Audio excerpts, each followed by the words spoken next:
Herkese merhaba arkadaşlar, kanalıma hoş geldiniz. Yepyeni bir video ile karşınızdayım.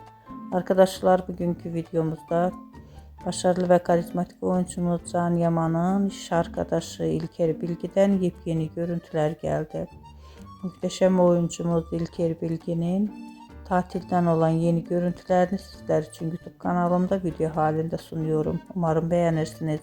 Arkadaşlar, videomu beğendiyseniz kanalımı izlemeyi ve bildirim butonuna basmayı unutmayın. Şimdilik benden bu kadar olsun. Yeni videomuzda görüşmek üzere. Hoşça kalın.